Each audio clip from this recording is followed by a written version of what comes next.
Number 24 police Balakrishna Reddy Congress party బలపరిచిన అభ్యర్థిగా నేను పోటీ చేస్తున్నాను. మనవరణ సౌకర్యంతో నేను వార్డు నెంబర్ 24ను అభివృద్ధి పరుస్తానని మాటిస్తున్నాను.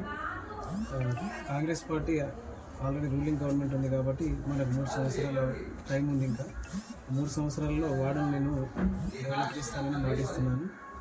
ఇక ముందు కూడా నన్ను భారీ మెజార్టీతో గెలిపిస్తే నేను వార్డును అభివృద్ధి పరుస్తానని మాటిస్తున్నాను. వార్డులో డ్రైనేజ్ సమస్య కానీ, వీధి లైట్లు కానీ, సీసీ రోడ్లు కానీ, అలాగే ఏ సమస్యలు ఉన్నా నేను 24 గంటలు వార్డుకు ప్రజలతో 24 గంటలు అందుబాటులో ఉండి నేను నా బాధ్యతగా భుజాలపైన తీసుకొని నేను వార్డును అభివృద్ధి పరుస్తానని మాటిస్తున్నాను. 24వ వార్డు ప్రజలు నాకు ఇప్పటికే మద్దతుగా చాలా సహకరిస్తున్నారు. సిసిఐ కాలనీ కానీ, మరకంబ కాలనీ కానీ, బాలాజీ నగర్ కానీ, పాండ్రగ చౌక్ కానీ, శాంతప్ప కాలనీ కానీ, మల్లెడిపల్లి కానీ, వీరందరి సహకారం నాకు చాలా అద్భుతంగా ఉంది.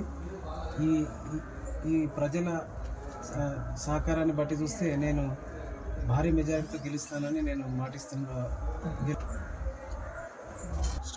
11వ తారీఖు పోలింగ్ ఉదయం 7 గంటల నుంచి సాయంత్రం 5 గంటల వరకు. బ్యాలెట్ పేపర్లో 2వ నంబర్ చేతి గుర్తు ఉంటుంది. కాంగ్రెస్ పార్టీ అభ్యర్థిగా చేతి గుర్తుకు 2వ నంబర్కు మీరు ఓటు వేసి భారీ మెజారిటీతో గెలిపించగలమని కోరుతున్నాను.